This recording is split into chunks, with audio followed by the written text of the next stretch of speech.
mean, how else are you going to explain it? Everyone with a different face. It's you.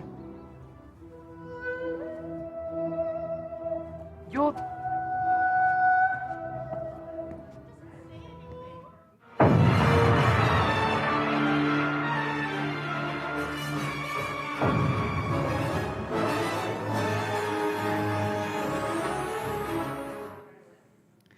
Welcome to our Sunday interview with Tommy Knight. Please welcome today's interviewer, Miss Shannan Paul.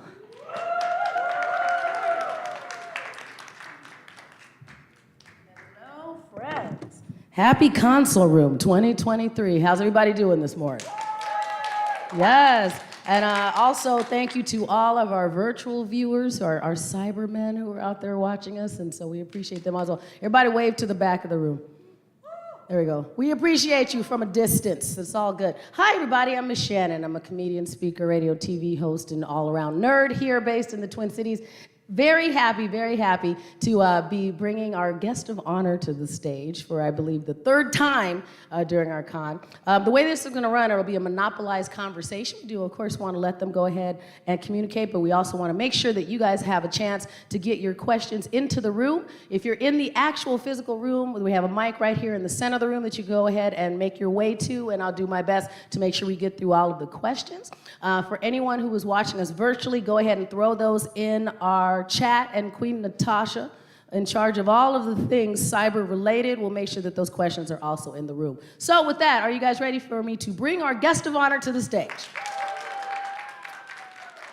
We are so excited that we brought him in, and we actually have a little surprise for everybody that's in the room. So please welcome to the stage our 2023 guest of honor, Mr. Tommy Knight. Woot. Tommy, did you hear that squeal? That was a nice squeal. Thank you for the squeal. For first thing in the morning, that was fantastic. Not bad. Somebody woke up with a good breakfast. Exactly. They got their power oatmeal. It had a little extra protein in it. But thank you for joining us again. And, thank you for and we having want to me. cover a lot of wonderful things, including your fandom and your career and just your love of just all things Sarah Jane. So that'll be fantastic. But we also were just really honored that you came to join us, and we wanted to celebrate you just for doing that. But we also just wanted to celebrate the fact that you were also 1 year older today. Yeah, I am. Right. Yeah. And so we brought you. We have a present. What have we got? Here we go. Oh, amazing. We're gonna make some room. Oh, they're beautiful. And good also, ta-da! Cheetos! Oh, amazing. Thank you so much. Yes. Thank you. Can we sing? We can sing. No, you don't have to sing. We didn't That's have fine. to. No, We you don't have to do anything. You don't have to sing. No, Are we no. ready? We're No. going to, though. No. Okay. Because I'll allow here's it. the thing. When we were discussing this, they did tell me, they're like, well, people have asked Tommy about his birthday, and he said that he was kind of awkward about it. And I said, well, let's double down on awkward. Yeah. If we're going to go awkward, we're going to be all awkward. All right, you ready? 1, 2, 3. Thank you. Very happy. Happy birthday, dear Tommy. You're amazing. Happy birthday to you. Thank you. I'm blushing now. Miss Shannan Paul. Yes. Tommy also mentioned that he's a big gamer. Oh. And so, Tommy, a thing that some of my friends do is, don't think of it as a birthday. Think of it as you've reached the next level. There we go. Congratulations. Does this level get harder? They always do. Yeah? They all Oh, get gosh, harder. the until challenge Then it's increases. just end credits. These are beautiful So donuts. here's what we're going to tell you. I don't know how formal your normal Oh, it interviews says, are. sorry, it says happy birthday. Yes. In donut. That's amazing. You're open. You can read the card, but you also, this is the first time I've honored you. I have a very casual interview style, so feel free to go ahead and dive in. Okay. If you'd like to while Okay, we're I think I doing should. that. Would you have one with me? Sure. Okay. Yeah, brilliant. Yeah, you pick. There. Brilliant, because I can't eat all of these before I go home tomorrow. That would be a challenge. We have an hour. So okay, which one do you want? So that has there's ones with some fruity pebbles on it, lots of Fruity sprinkles. Pebbles. I've not had Fruity Pebbles. That's a breakfast cereal, isn't it? It is. That's a very bright breakfast cereal. Okay, yeah, I'm gonna go for that. Okay, you're gonna do Oh, that that one? smells good. Okay, all right. What am I gonna get? One. Okay, This one looks like it has like coconut on it, so I'll do that one. Okay, are you Lovely ready? stuff. Happy birthday. Cheers. Cheers. So, Tommy, I'd love to hear about how you got involved in your current career. I just like to say, I think No, all that's my good. interviews from now on should Is that start like if this. they don't bring it, just put it on your You've set a rider. certain Put it in level your now. rider, kind of thing. You're like, if there's no Yep. donuts, I'm not coming. I'm not coming. Oh, that's good though. That's good. really nice. Good I'm choice, Oh. everybody. Thank you. ComCon who picked these. Very happy now. So they're just gonna sit here for an hour and watch us eat. Yeah, I no. hope that's okay. No, but of course, one of the things that I always think is fascinating, when you have such a depth of different things that you do, that triple threat, when you're going from stage to small screen to a big screen, do you have a favorite? Well, it's all really fun, like working. When you're working, it's all like it's all incredible. I think from like TV to film, TV to theatre, well, even TV, film, and theatre, they all Right. have a really different sort of pacing about them. My personal favourite, I think, would be theatre. Okay. You know, at the end of the day, you get a nice applause from everybody, and you Right. just go home feeling a lot more gratified with the work that you've done. That you know? tangible feedback that you have, immediate. But I also feel like as an actor, it's the best way to improve because in the repetition of doing a show, you'll be rehearsing it for months and Right. then performing it 60 odd plus times. Right. That you start noticing things that you can improve on, that you can get better at. You notice how your interactions can change throughout the show. And I feel like it's really been, doing theatre has been like my best evolution as an actor. Like by the time I'm finishing the show, I feel like, wow, I have improved. Like I Right. could really feel that I'm better at my job. So. Well, even when you're working with different directors, is there a big differentiation in the style that you'll get from a stage director versus when you're doing a film and a TV show? Yeah. So I mean, director to director is also even in just TV, and in that in itself, there's huge variance. You have some directors that just have like complete faith in the actor, and they're like, you go for it, you do your thing, and then they can sort of leave you to it. Right. And then you can get other directors that have every scene meticulously planned out in their head, and they will guide you and tell you exactly what to do, what to say, how to say it. They'll be like, no, I didn't think it should be said like this. This Right. is what I got from it. And so, yeah, there's no right or wrong way to do it. Sometimes you'll work with a director and you go, oh, I wish he had the style of this guy. Right. But then as you keep working through it, you realize, oh, this is actually working really well for the project. So yeah, there's never a right or wrong way. But do you think that versatility of what you just experienced and what you just said, the reason that you can do such a variety of things is because you're able to go, all right, I can meld with your style when some people might be a little more rigid. Do you think that's helped you? Yeah, definitely. I think that, being fluid with it, being laid back and not realizing that it's a creative endeavor and that, the inputs from everybody is just going to help improve. You take everything on board. Right. Yeah. So when you're working through, and if I was going to go through like your Wikipedia or your IMDb page, and you're going, okay, I really liked this job. Do you have anything that you're like, I'm surprised that this took off, or I didn't know when I did this it was going to be such a cool thing? Maybe it's the reason that you're here. Well, you're like, I didn't know. very much so. Like my first audition for the Sarah Jane Adventures, I thought it was just going to be a pilot episode. Okay. Even while we were filming it, I never realized that there was going to be a series. We had to finish filming, and it was edited before we were told that we were going to be filming any extra series. Right. And it wasn't even like heavily, what's the word? Not encouraged, but it was Right. implied that it was going to be a series. I didn't know that was going to happen. So. So yeah, for it to just initially be, this might be a fun job for a few weeks, to Right. be, 15 years later, I'm sitting on a stage talking about it. That's nuts. It really is nuts. Right. And did it really just surprise you, especially when you knew that you were coming into, if it evolved from, okay, I'm just going to be here for this, to, oh, wait, I'm stepping into an international fandom that is entrenched after decades.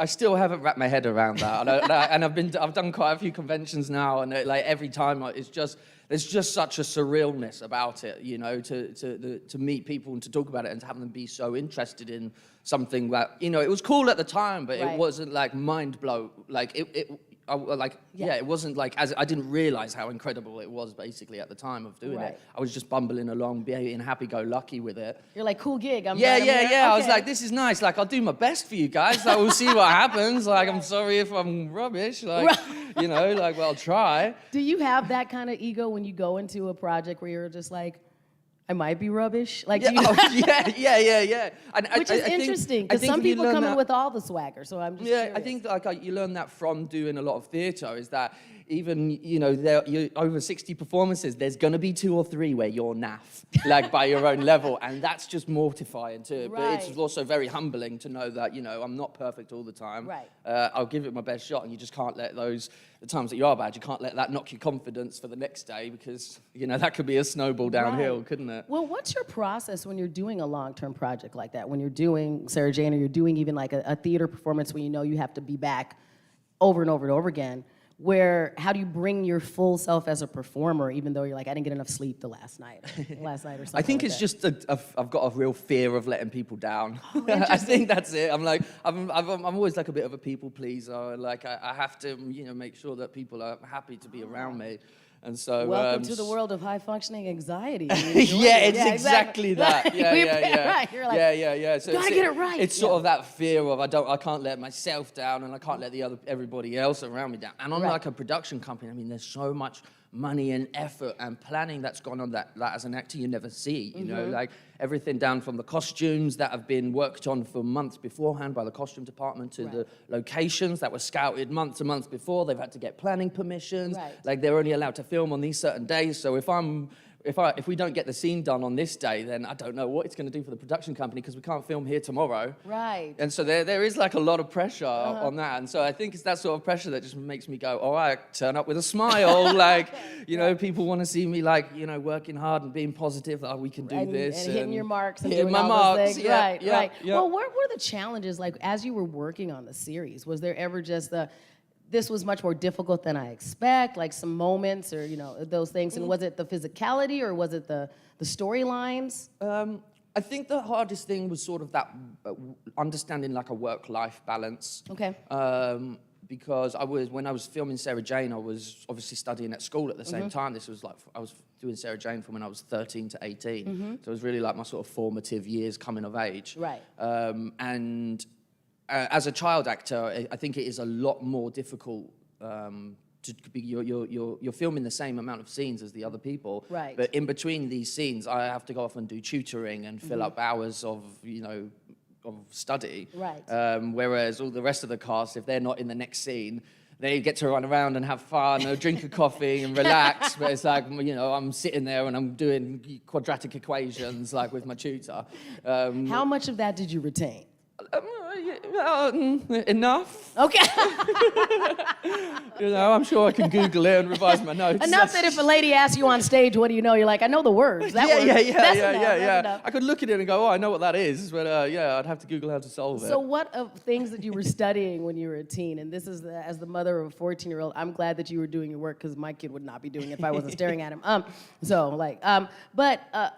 If you weren't where you are now, like a professional actor, what were you thinking you were going to do before you did that? Were you always I'm going to be an actor? No, I think I was always quite the opposite. I think from like, I was very lucky to be doing it, but I always felt like I wasn't, like I didn't fit in, I think, or it's like everybody else was, I was just impressed, I think, by everybody else around me, and kind of had that vibe that I wasn't quite as cool as the rest of it. I was honoured to be there, obviously, but there was something in the back of my head that was just like, I don't know if I could do this forever, like the sort of attention that it brings, maybe, or there's like a certain social pressure, I think, to be an actor. Like sometimes your opinions can be taken very seriously. You see it in like entertainment magazines, don't you? And I'm like, why do people care about this person's opinions on something that has nothing to do with their work? And I was like, that's quite a lot of pressure. It was kind of scary.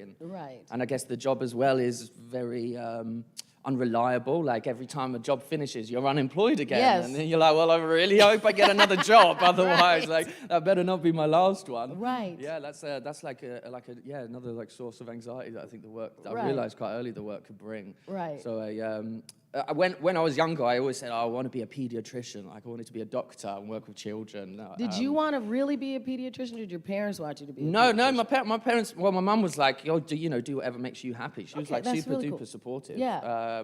I think I wanted to, I just wanted to help people, and sort of do something really face to face with people. And so, in my studies, like for A level, I was maths, chemistry, biology, and I was a straight A kid. I worked real hard.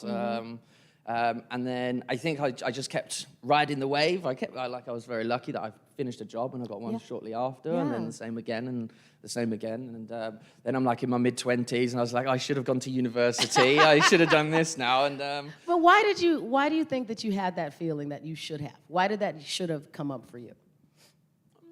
Because you're doing well, you know, but why did you have that a little, just an inkling of like buyer's remorse of what you were doing right now versus what you could have done? I don't know. I don't know why. I just know that I had it, and it was something that I had to listen to with myself, you know. So yeah. Nowadays, I'm not really looking for any work at the moment. I'm working as a software developer, so I'm like writing computer code in my spare time, making websites for people and databases and that sort of thing. And I find that's like I find that super duper satisfying. Like I get just as much enjoyment on like fixing a puzzle that like a problem in the code that I've been working on for like a day, and then once I finally crack it and it works, I'm like fist bumping in the air, and I'm like, yeah, like I'm capable, I can do this. And it's like, this is a tangible success. That's such a great feeling that I just think I'm like constantly chasing now. Of like, you know, it's like a self-improvement. That's a very like you can visually see it, like how much better that I'm getting at something. Whereas I think with acting, there's like. I don't know how well you can judge because it's creative. It's like it's almost difficult to judge how much better you're really getting, other than like a feeling inside. Right. I think that's a wonderful thing to be able to articulate, because I'm sure people are like, oh, I love the work that you do as an actor, and you're like, yeah, but sometimes it doesn't. It sounds like you're saying it doesn't fuel you as well as some of these tangible projects. So how do you come up with that hybrid so that you feel like you're being fueled, but you're also doing things that you're clearly very accomplished at? I guess it's something like a convention here is something that really does, you know, send home to me that, you know, that I did something good. Like getting another job as well. It's also like, I think that's the sort of like, okay, like, well, I didn't ruin it on the last job I did, like, thank God. Right. Yeah. Well, was there anything ever that you like auditioned for? And I know a lot of actors are like, I don't cash the checks until I get it. But was there anything that you're like, I really wanted this role and you didn't? I think a lot of that started when I was younger. Some of the roles that I went up for, that you fall in love with the script, and then you kind of put a lot of pressure on yourself, like, I really want this, I really want this, I really want this. And I think I actually realized quite early on that that's a very dangerous way to treat the job. So when I was younger, I used to say that, the job is actually just auditioning. Right. You know, that's what the job is. And, you know, if you do enough of these, you play the numbers game, you do enough auditions, eventually there'll be one that you're the right height for, the right look for. And then you get the job, and the job is like a perk, but that's not what the work is. The work is the auditioning. Because that's where you're judged at. That's where you can move on to the next stage. That's like sort of where it all comes from. That's how I used to look at it. So then I enjoyed the auditioning a lot more, and it sort of, and I wasn't so let down about not getting the work, because I was working at the audition, and I did my best at the audition, and that's, once I walked out of the audition, I finished my work here. Right. Was there ever a situation where you're auditioning for something like that went super awkward, but you got it anyway? So many. I did so many bad auditions. Can you share one with us? Like, what happened when you're just like, I just showed up and... like, there's someone, it's like, if you get nervous or I haven't learnt my lines properly for an audition, and then like, when I was younger, I remember I've been like told off, like very angrily told off by casting directors of like, do not come into my room without learning the lines, like, you're not showing any respect for this. And I'm like, like, I worked on this for a few hours, like, I'm really sorry. You're like, I'm 15, get off me. Yeah, get off my back now. Literally that. There was quite a few, you know, moments like that. Some people were really strict. That's harsh. That's harsh, but maybe it worked, I don't know. It definitely did. Like, after those situations like that, the next audition, I did not mess up. Well, congratulations. And so, again, if we have any questions in the room, go ahead and you can step up to the mic, raise your hand, and I know that Natasha will tell us if anybody's watching. So when we're speaking about Sarah Jane Adventures in general, I mean, and you guys can let me know if we're going too deep or too heavy. But I always just like to hear what you, as one of the primary characters, what do you like about the show when you look back at it and you're going, or do you just go, I did it, and I'm presuming since you're here, you're not one of those people that goes, I try to act like I never did that. You know, because you wouldn't be at this con eating our donuts. I mean, when I'm walking down the street, I am actually a bit like that. Like, I don't like to be noticed so much. Okay, is that just your personality? Like, I don't mind attention, but I feel like I'd get embarrassed about it, and I don't know why. I don't know why. Interesting. Yeah, I'd always, We'll workshop this. I don't for you, mind Tommy. it. I It'll don't be fun. mind this. Like for a convention, I think it's something very different because it's a celebration of the fandom. Correct. With a group of with a great group of people. But you mean if you're just going to the grocery store and if somebody I'm on walks my up? grocery shop, I find that very I find it. I become very awkward, and I'm like, I feel uncomfortable, and it did. I noticed it did bring a certain like paranoia after a few years of Interesting. someone whips out their phone, I noticed someone staring at me for a minute or two, and you go to yourself, oh, is he trying to work out if he recognizes me from something? And then he pulls out his phone, and I'm like, that's pointed at me, and I'm like, that guy's taking a picture of me right now, and like that happened so much when it was at its peak. That I struggled with that. I think I really did. I found that quite a tough endeavor to deal with socially, and so Right. it really kind of made me hide away a lot, and I wanted to grow a beard and a mustache and wear a And hat all the time, and Okay. yeah. So you had to have like a little alter ego that you would use. Like I guess so. Yeah, to a point. Yeah. Interesting. But like at the same time, it was like if somebody would approach me, like I'd give them everything that they'd ask for. Like I'd answer any questions and I'd be as kind as possible. But inside, I'm like, please make this conversation end. Like, What question, if just when you were out in the wild, what questions did you get asked most often? so one that happened so much was, do you really have a belly button?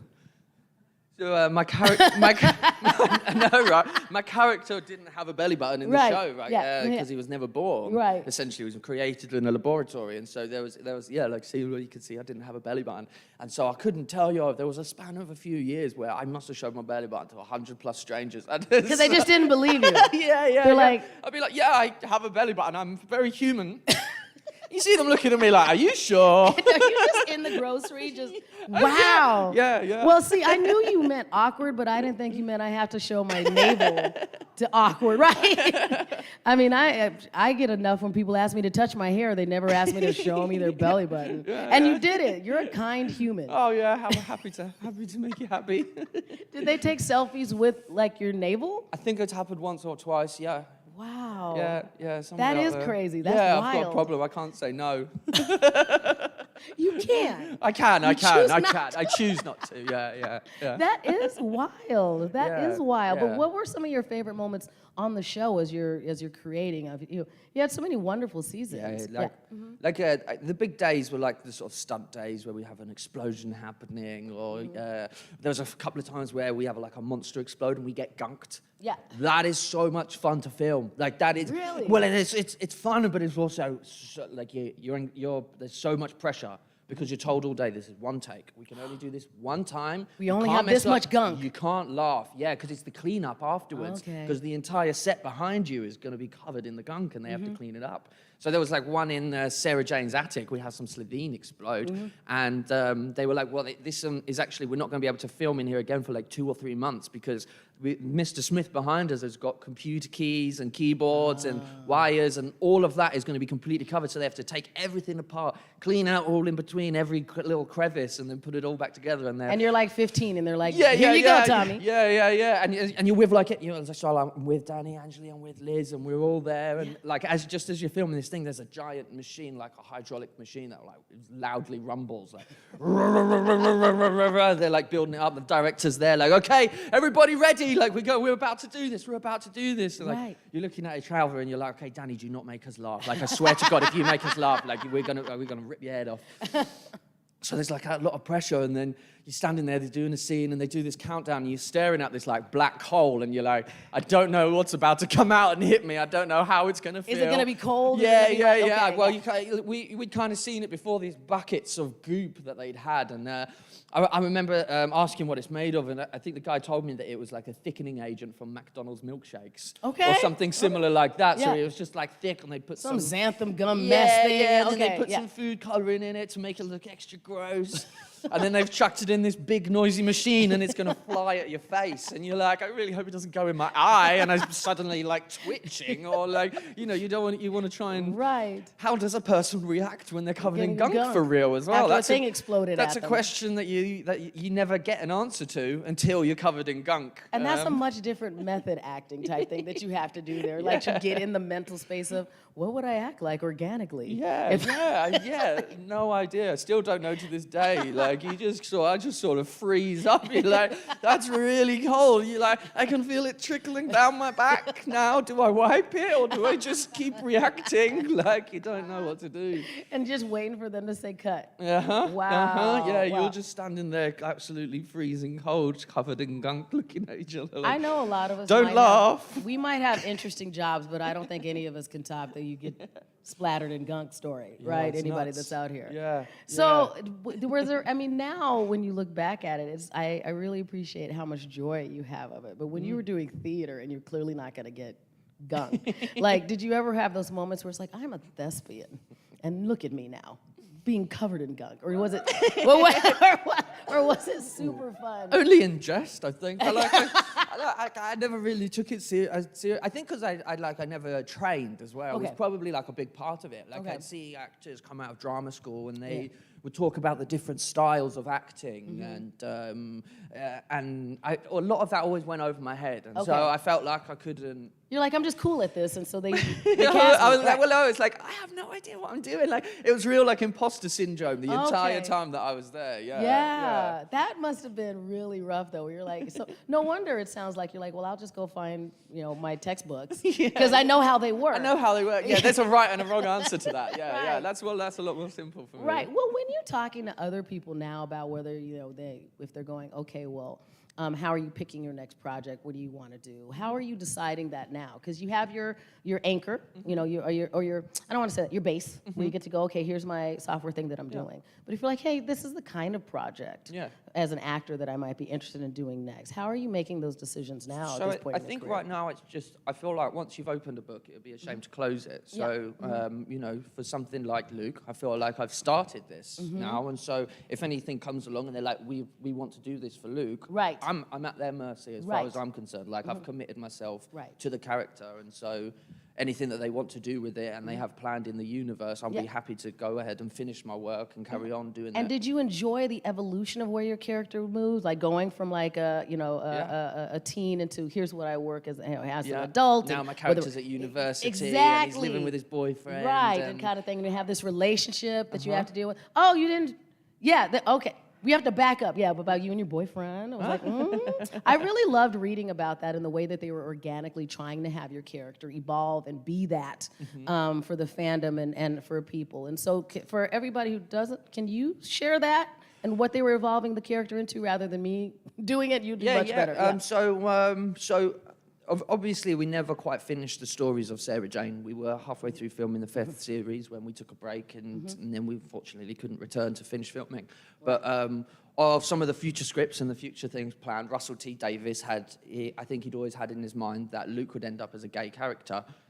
Which was a real honor to be told that I was going to be the first gay character on CBBC, which was the guys that were, like children's television, to be like the first openly gay character on that. I was like, that's an awesome claim. And it sounded really important because of why they chose your character to be that, from everything that I read that was out there about picking a character that was just organic, like not an alien or something else. It was, the idea was sort of Luke was very non-binary, you know. He because he doesn't have like the full biological like navel and everything like that. I guess it sort of made sense that he wouldn't follow. all these bionormative things. He just do what feels right in his heart, and so that's sort of like what Russell had planned, and it was a shame that story was never told. And so when the pandemic struck, Russell approached everyone and said, "Oh, I wanted to plan out this this short piece that I've written called Farewell, Sarah Jane." And he sent us this most beautiful script that like plucked at my heartstrings. It was just stunning. And we all filmed a little bit in our own houses. And and a part of that, Luke finally mentions, "Oh, I'm living with my partner Sanjay at the moment." Which was just really nice to be able to put a bit of closure on that, get like the original ideas of the character to finally be like published. Essentially, it was just great. Right. No, I thought that was beautiful too. So thank you for sharing that. And does that assuage any of the whats that were in the audience? What? Oh, so I think YouTube. Farewell, Sarah Jane. Yeah, check it out. It was. I think it was on the pandemic. No, it was on the main one. Like that, I think ended up on the main one. So Yeah. You should find that. Like, Yeah, she's yeah, writing check it out, feverishly. yeah, Yes. yeah. Kind of thing. So was there anything else as you were going, okay, if I'm going to continue this character, you talked about that, but how else would you like to add additional dimensions and textures to the character if they asked you to bring him back into the universe? So Luke was as a character is part alien. Mm-hmm. He has the brain capacity of 10,000 people, as Right. it said, and he's looking after K9. Yeah. You know, the doctor's dog. Yeah. Mm-hmm. So I think there is so much potential for story there of them. Like now that I guess the Earth isn't as protected with Sarah Jane not being there, that Right. there's a certain gap in the market, so to speak. Fair enough. For a super intelligent guy and his faithful favorite canine. super intelligent canine to butt heads together and solve some real important topics. That would be you know? fabulous. Yeah, you could even go down like them trying to save the Earth from humans and the problems that they're doing and go like an ecological battle or something like that. I think could be really nice. Any of that would make Luke's sense, going to 'cause save the planet from from itself. all of us, we're just problematic. Yeah, sometimes we're the big alien Exactly. that are That threatening is the world. awesome. So I I love think that. So that everybody, could be a we real need positive. we need to start a write-in campaign kind of thing, right? I'm like, we got the people, mobilize, right? So we'll do that. And But I'm not a writer, so... oh, yeah, good question. I'll start we'll start an online petition is what we'll do, and that kind of thing, and we'll do that. Like we're on board. Yeah, please. Oh, sorry.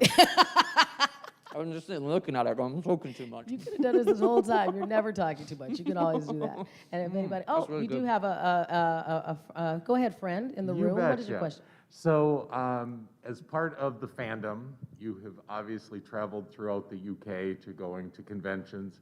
You're now here. You've probably been other places within the US. Where is that you would like to travel, or some place that you're like, no way, I'm never going there, anywhere in the world?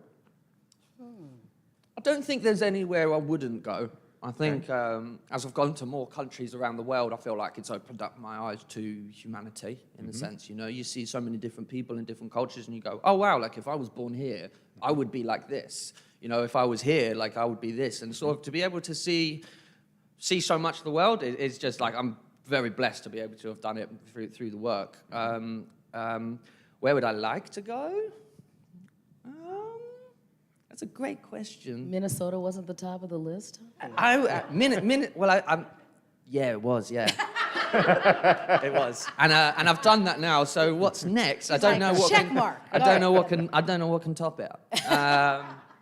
Yeah, no, I'm really not sure. I've never actually been to sort of like Eastern Asia, so that would be awesome. I know that's a very different culture to what we have here, so I guess I could go and learn a lot over there. But I don't know. Somewhere new. Luke and K9 could do a travel show. That'd be great. Kind of Would thing. be something. Yeah. Places and just- Yeah. You're listening, BBC? In any place you would like, absolutely not. No, I don't think so. Yeah, I don't think so. I'm not really intimidated by scary places so much. I'm quite happy to walk down a dark alleyway at night by myself. I mean, you know. So as long as I am safe, then yeah, pretty much anywhere. I'm just sort of open to new experiences. That's just always intrigued me. It's something you can learn. Cool. Thank you. Thank you. Thank you. Plus, if you go to some of those dark alleys, there's nobody asking you to look at your belly button. Exactly, I know. Right. I'm a lot That safer takes care of that there whole than- thing. Yeah, I'd rather be there than a grocery store. That absolutely makes sense. So when you're just out in the wild, so we'll just ask, what's it like to be Tommy? So when you get to pick your days, how do you do with your spare time? Not a lot. Yeah, I'm you know, I'm you not sure if Pokemon it's Go? laid What do you back or do? lazy, but I'm on that fine line between the two. You just chilled? Like, do you binge watch stuff? Like, what do you watch? I don't watch too much. I game a lot. Okay. I was big into like competitive gaming, like beating people. When I was a teenager, I'd go to tournaments. I'd literally take my Xbox and my Right. TV. I'd sit on a train for a few hours and go to a gaming tournament. Like I was proper nerd. This was like before Twitch and before anything. Like I was like 14, 15. You go to these tournaments and it would be like top prize is like £50, and it's like whoa. Well, I've spent £100 getting here on the train, so whatever. Yeah. So I really like that. I'm more than capable of sitting on my own in the dark and playing a game for like 15, 16 hours. What's your like, favorite game right now? Well, I'm playing Fortnite with my partner, and like I love that, having somebody that you love that you can game with. Yeah. We're loving that at the moment. Like we get a win, we're like dancing around the front room together, and we're having so much fun doing that. That's I really played cool. like old school RuneScape for years, which is like a game that I played when I was 13, and then they like brought back a 2007 version of them, so it's like really old school graphics. Yeah. But I've sunk well over 100 days into my character on that. That's like a few thousand hours. So when you're doing your programming, are you like, the next thing I'm doing, I'm gonna make my own game? Because if you did that, that would be cool. Well, yeah, that was sort of like how I knew that I enjoyed coding, was through making private servers on games, editing the game code, and like looking at this sort of thing. Be like, oh, I can put this into the game. And Are we gonna read about you being a super hacker one day, and you're the one out there like No, you're no. like sniping people and like like some game? No, I'm not. No, that, you're not I'm not that that good. I'm not that good. Yeah, just like fiddling what other people have started, you know. Okay, I love it. I love it. Yeah. All right, so tell us, what are we? Okay, so what is the last thing you auditioned for? Like, what are we gonna see you going in next? Oh, I don't. Or are you mostly programming nothing. now? Yeah, nothing at the moment. Okay. Yeah, the last job I did was a play. Okay, what was the play? The play was called Market Boy. It was I did it in London, and it was the story of a coming of age of a boy working at a shoe stall at a Romford market. Okay. It was sort of choreographed really beautifully. My character actually stayed on the stage for like the full 2 hours, and like I started off and I played my character quite young, so it's like my voice was a bit higher and I was a little bit more childish. And then as I grew up, like I fell out with my mum, and you have a big raging argument, and then it's like a year later, and like I've meet a girl there, and so there was like sort of an on stage like a development of a coming of Right. age, and by the end of it, I'm like a little bit more like a gangster, like a bit of a cool guy. You got like all my your voice swagger? is deepened a bit, and I'm like, yeah, like whatever, like. So did you like being able to just in one piece do I so was- many different It was characters? so satisfying. It was so satisfying. Yeah. So how long was that run then? So with all that work that you were doing, I don't know. I can't remember. Maybe like 50 or so performances, I think. That For feels like a like couple a of lot. months. Yeah. because that feels like a lot. Was it Yeah. one of those things where I'm like, I could do this for even longer, or were you okay that it No. was sunsetting? It was exhausting. Okay. Like really was like, yeah, I slept well every night. Like, cause you're having a full-on screaming, raging match like during it. I have to break down in tears, and I'm on my knees at the back of the stage crying, and like. Right. I just sort of, pick yourself up to do that every night. It's really It's taxing. just the whole gamut of emotions. Yeah, it's really taxing. Right. Yeah. I don't know how good that, doing things like that. I don't know how healthy it is as well for like your own mental health. Like, Right. I like after it finished, I'm completely drained for a few weeks. Right. Like, I don't know how much I've got in the tank left because I've given so much of it out. And it's Right. really fun to do that. Like, Okay. don't get me wrong, like I really, really, really enjoyed it. But also, But you're glad I that it think was- at the back of my head, it's like, yeah, I don't know how good it is for me anyway to play around with my emotions like that so much, because I really Right. do feel those things when I'm doing it. Do you think it makes a difference when you're doing something that's so emotionally, or a piece of work that's so tied to your emotions like that? Does it affect the way that you emote in regular life? Like, is it hard to break those things apart? Yeah, that's the worry. I don't know Okay. really, but I think that's the worry of it's like if you like repeat it over and over again, like a certain reaction. Right. The fear is that can become a part of your personality. Like a Like a reflex? Yeah, Okay. exactly. Yeah. So like I've spoken with some actors before, and they're like, oh yeah, if you play like a bad guy for so long, then. So like I've heard myself snap like the character at somebody, and like, Right. and I've gone, whoa, that's like, I can almost imagine that. So it's like, Yeah. yeah, I can almost imagine that, and that's sort of always been on my mind. Like, it could be dangerous. It could Right. be dangerous. So what was the difference between the schedule of that theater production and what you did on Sarah Jane Adventures? What was the daily schedule like for you? So in television, you're not working every day because you're not in all the scenes, every single scene, and so I think the days are longer on TV generally, but they're also sporadic. Okay. So you have like a lot of time off. The television's a lot easier. You're looked after a lot more. Like you're more of Okay. a precious commodity, I feel Okay. almost. and you're like picked up, you're shipped everywhere, you're given your food, you're like told where to be, where to stand, you have like somebody that's always looking after you. Whereas on theatre, it's like you got to get yourself there, you do your own makeup, you're like, you know, you do a lot of the work yourself. You just go in the green room in the back room and do everything. Uh-huh. Yeah. So there's like a lot more independence, I guess, in the theatre side, which makes you feel a little bit better, I think.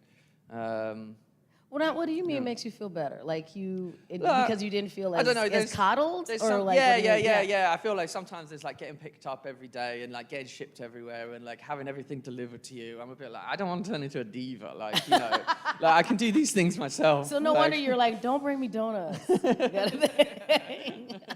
works out. But I mean, don't you think there's a fine, clearly we could tell that there's a lot of humility and nature just in general before you get to the diva. I do you think he gives off diva vibes? But it's taken a lot of effort. That's the point. You're like, this is what I use all my therapy, that I don't become a diva. Yeah, well, what else do you said that you use the word that it's kind of a danger when you're using your emotions and that kind of thing. Is there anything else about the industry that you're like, yeah, this is a pitfall that I try to navigate away from or that I've been kind of concerned about? Yeah, so I'm not on any social media. I was doing a job, Waterloo Road, which is like a big BBC in England. It's like set in a school, and that was really popular over there. I got a lot of attention from that. And part of that job, I had to tweet about it every week when the episodes were out. And I would constantly be forgetting to do these tweets. Right. I'm quite bad. And I was getting told off, like, Tommy, you're not doing these tweets, do these tweets. And I ended up kind of, resenting the platform. Right. When we were working as well, there was one of the other girls, she had to play a bully character. And she was the kindest soul you've ever met, and she was so fantastic at playing a bully. But we'd watch the episodes together, like as a gang, and her Twitter feed would just be filled with hate. Yeah. Like almost death threats. And we ended up, like, after watching the shows, that we'd have to sit there and console her for like for like an hour or two afterwards, and just tell her that she is amazing, that a good person. They're only saying that because you're so good at her job, but it's like like the pokes at her physical side and stuff. People are ruthless. I was very much like I don't really like that. Right, and we were talking in another panel about that social media presence that you have as a creative, and how you use it, and so. How did that, when they're going, that's part of the gig. Yeah. How did you reconcile that? Because you're right. I was like, no, that's not part of my gig. Okay, all right. Yeah, I don't really have like time for that. Yeah, I don't. You're I like, don't want to hire dip a toe in that. And it could go wrong. But that's also interesting as someone who deals in technology and those kind of things. I know. Yeah, so no, I'm a massive curious. Contradiction. Like, Yeah, no. I'm just curious about how do you go, okay, this part of technology, I just think isn't, it could be something that is, we use our powers for good or evil, and it just has a tendency to go awry, it seems like, from your opinion. Yeah. I think I like, a lot of it's down to the individual on how they, monitor themselves using this sort of stuff. Like I'm not the sort of person to like blame the tech companies for making something super addictive. Right. Like, I think they have a right to make something super addictive. Like that's brilliant that they've, created TikTok and it's like dangerously addictive. I celebrate that they can make that, but it's down to the people, the individual, to monitor themselves. So I'm not like going to finger point, and so I try and monitor myself, and I just think it's best if I don't use it. Okay, so we're not going to see your Fortnite gaming on TikTok in 30-second chunks. Well, I might anonymously post a good clip. If I get a sick headshot, that's going on Reddit. Fair enough. I'm like, that looks familiar. It looks a little bit kind of thing. No, I think that makes a lot of sense. And is that something that when you're talking in your friend group or with your family about, if they're looking at you going, well, and it doesn't seem like this is your motivation. It's like, I'd be a big star if I had 100,000 TikTok fans or something like that. Do you ever go? Yeah. You're like, I don't care. No, like 1 fan is enough. You know what I mean? One person said, I like what you did, and I feel like I've done a good job. Okay, fair enough. Happy. Yeah, and I'm happy with that. How do you turn off the other side where we have this negativity bias as humans of just, we can have 100,000 people say that we're great, and then 2 people say that we're bad, and you're just like your co-star. Yeah. So how did you balance that, especially since you started in the industry so young? I was fortunate that I tended to only receive positive feedback. I mean, there was like a lot of comment. I went to an all-boys school, and so when they find out that you're singing and dancing on the weekend, like there was a lot of like, you know, Poking at you? yeah, poking at me and that sort of thing. I don't know. I guess I dealt with it how anyone else would, buried my head in the sand. Was it what? I mean, I just always wonder, you know, since we're just inherently awkward as teenagers anyway, did having this thing that was consuming your life, did it like make it easier on you or more difficult, do you think? Do you think that it flavored your teenage years? Because that's a weird gig, you know. Yeah. I'm proud of the person I am. Yeah. So yeah, I guess everything that's happened is I can't complain about it really too Right. much. Well, you could, you know, kind of. Yeah, I guess. But, Right. But no, like, yeah, I wouldn't. But it didn't feel, I don't know, like there wasn't a pressure where it's like, I have to do this, I have to, like, maybe the auditions might have been individually Yeah, there were complex, moments that but- were hard. Okay. Yeah, definitely. But like, I've always known that life is hard for a lot of people, and like, you know, I'm looking at it like I'm getting picked up and driven here, and I'm tutting about it like, oh, I'm really tired today, or it's like, oh, this person wants to come over and tell me that Right. I'm awesome. Like, oh, that's so hard. Do you know what I mean? Like, Right. you know, the things that like that were difficult. It's like in my head, I can just sort of laugh that I'm finding it difficult. You know? Right. Do you know what I mean? Well, Like- were you one of those young people that like really was able to like ground yourself, or did your parents help you a lot with that, the way that they were doing it? Yeah, I guess like my mum was like a single mum, looked after. I've never met my father, so we were like very poor when Yeah. we were kids, and I think that sort of kept I me see you. grounded. I see- yeah, Yeah, that's Shout like, out to the single kept me moms. grounded. Yeah, she's done an incredible job, and like, yeah, I was just lucky that it was like my first audition because I got that. I was able to pay for the second audition out of the pot. Mum put everything in a pot for me. Was Yeah. like, this is your pot. Yeah. And I was like, if I'm going to an audition, it's like I can't afford it, Tommy. Like, Yeah. you know, yeah. So You're like, but I want to buy more video games. She's like, that pot's for your auditions. yeah, so it's like Okay. each job, it would be like, okay, you can buy one thing. Like that sort of, you know, you got a physical That's a good reward. It'd be mom. like, yeah, she did a really good job. Yeah. Yeah, like I knew things would be difficult, and they were at times, but it was like I think she raised me to be prepared for that. And to navigate that. Yeah. I saw how much struggle she had, like looking after us. She had like a couple of jobs, and like she worked 'Cause you harder have a than I've pretty ever big worked family. in my life. Like, yeah, how I'm many one of siblings 5. do you have? Yeah. Yeah. And you're like sandwiched in the middle. I'm right in the middle. Yeah. That's all right. You did very well, because most of the time it's like I shout out the firstborns because I happen to be one, and I'm selfish. But I mean that's super. The fact that the way that you talk about your mom and the way that she helped you go, that you still seem to have that very specific Tommy attention that you needed, even though you're part of a pretty big family. What did your siblings think? Will they all doing their own thing, or? Yeah. I think we were a very creative family, and so it sort of started like my brother and sister. My older brother and sister did do dancing as well, and I first saw my brother do one of the local pantomimes of Peter Pan. It was.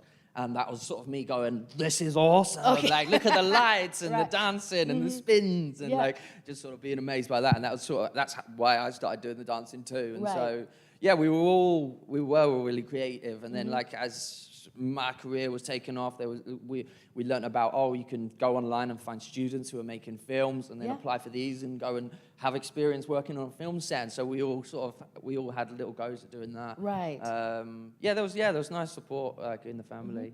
Well, we know you do your non-acting things all together. Have you ever decided that you maybe want to direct, or you're going to write or do anything, or you're like, I like in the role that I'm in? Yeah, I like the role that I'm in. I've always like kind of fantasized about, if I could do that, and you know, I'm gonna I be a like choreographer. the arrogant side of me is like I'd be really good at that, you know, like but I guess at the end of the day, I'm just a bit too. That's a lot of effort. And I'm like, I'll leave that to somebody else. I'll just do what makes me happy, and you know, and that's probably. You don't even on the like game. dabble on the weekends where you're just talking to your partner and go, hey, I just choreographed this move here. What do you think? No.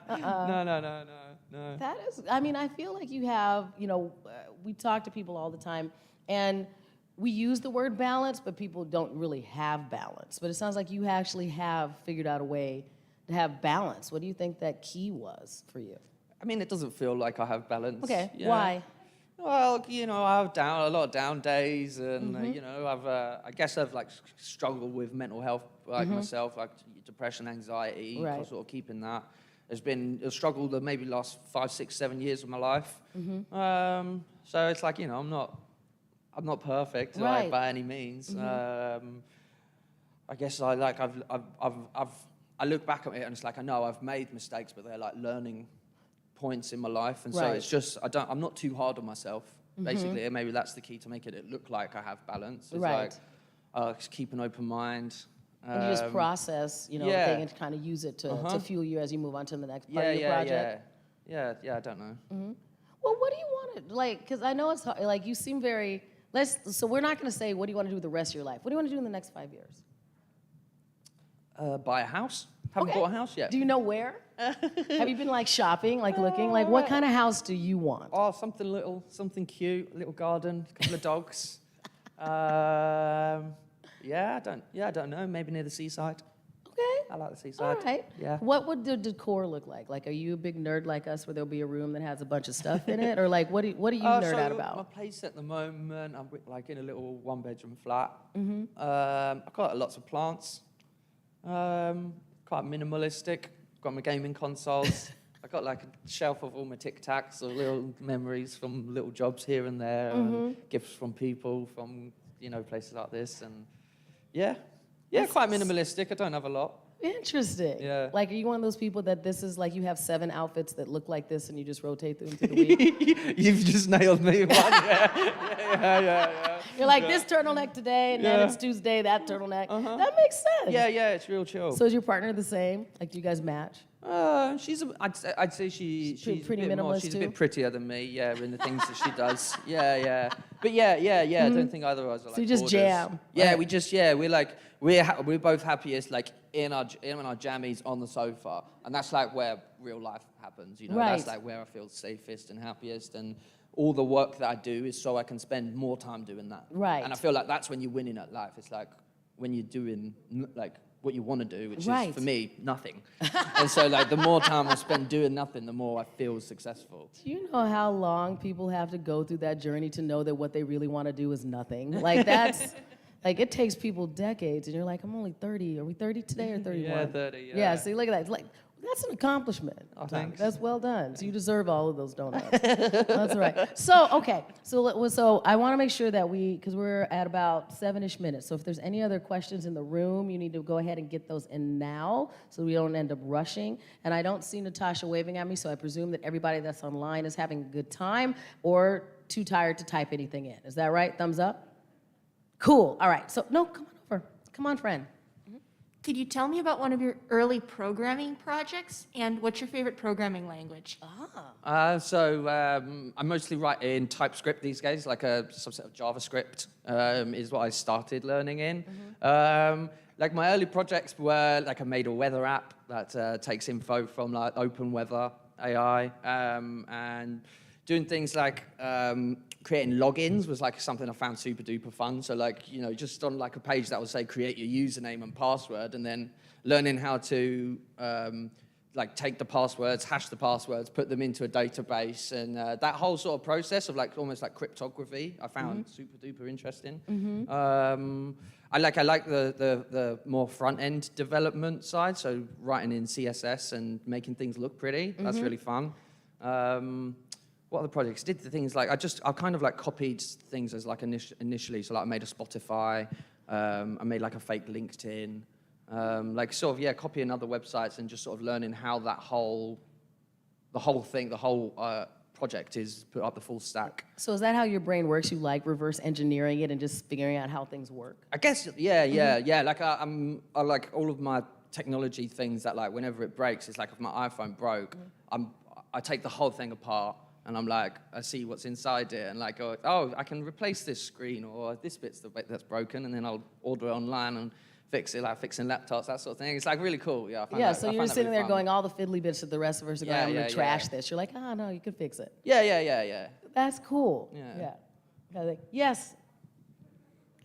Online question says PC, Xbox, Nintendo, or PlayStation? So my first love was Xbox. The first like gaming tournament I ever went to was Halo. I played that, and I shipped my Xbox on a train to Loughborough University. You step into the university hall and imagine there's 200 tables set up. Each table with 4 guys on one side, 4 guys on the other, and they've all got their headsets on, and they're screaming like shout-outs of the enemy team's locations. He's under the snipe tower, he's this, or the rocket launcher's up in 30 seconds. And when you're in a room of like 300 people all screaming the same thing, there's such a buzz of energy. And like suddenly, like somebody gets a sick headshot over there, and 4 boys stand up and go, "Rah! In your face!" Like that sort of thing had like such great energy. And then at the end of every game, everybody shakes hands and they're respectful about it. Sort of that console is a big part of my life. As I've grown up though, PC comes in quite close to second place. Okay. Yeah. And you're just looking at the PS4 like, I don't need those. I'd love to play God of War and Spider-Man. I haven't done that yet. They look awesome. Spider-Man's dope. Yeah, they look so good, doesn't it? That thing looks so slick. I'm no good at first-person shooters, so I'll watch you if you start it up. So I'm all like, no. But I love it. I think it's just so... one of the best things that I've enjoyed about our conversation is just having you go, no, I just figured out what my version of normal is, and here's the thing that I like, and not putting additional pressure on of what the definition of what you're supposed to do. It's like, yeah, I did this really cool project and I enjoyed it, but it doesn't necessarily have to define you or make you, change who you are as a person. Absolutely, yeah. There's a line that's like hung with me. Someone said before, and it's, "You're under no obligation to be the person you were 30 seconds ago." Like you don't owe that to anybody. So if your opinion changes, if your thingy changes, like you have that right to just be like, "I'm this now," and like 10 seconds ago I was that, but I'm different now. So it's like you can change and evolve, and I don't think you can define a person like in any way, like a personality or anything in any number of words. Right. Okay, so we talked about the GUC in the last 3 minutes that we have. If you can just share just one more favorite story that you have from your experience on Sarah Jane Adventures, that would be great as we wrap.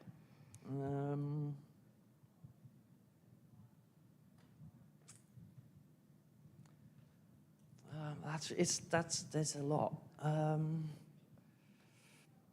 I think the best moments were like the ones that happened offset a lot, when it was like we'd have like little cast dinners and it'd just be all of us like huddled together and we laugh and like say like close to like a wrap party or at the end, and we'd go out for a dinner just before, and you have that whole reminisce about the whole season that you've shot.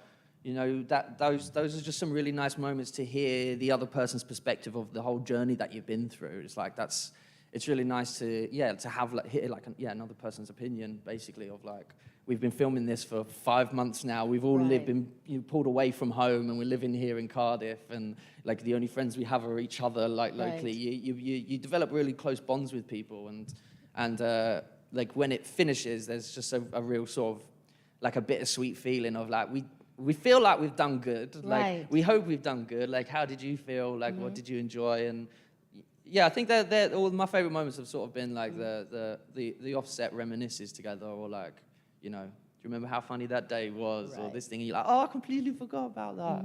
Well, I definitely think everybody in the room and everybody in the room agrees that you did do good. So we appreciate all of that. Thank you. I got some Cheetos to prove it. Exactly, and some donuts. And we look forward to, and hopefully we do get to continue on this story and see what Luke and K9 do in the future as they move on with their partners. So we appreciate everybody that's online. We're going to start wrapping up. So why don't we one more time, just another round of applause for our guest of honor, Tommy Mack. Thank you. Thank you. Thank you. Thank you. For everybody that's joining us in person, we have a lot of great content that's going on through the rest of today. Make sure you check out the dealer's room as well. Get your photos taken up there. We have other content that's going to be here on the main stage. And then we'll wrap this evening. For everybody at home, thank you for joining us as well. Continue to stay safe and stay healthy. And everybody enjoy Console Room 2023. I'm Miss Shannon. Thanks. Thank you. Bye. Bye.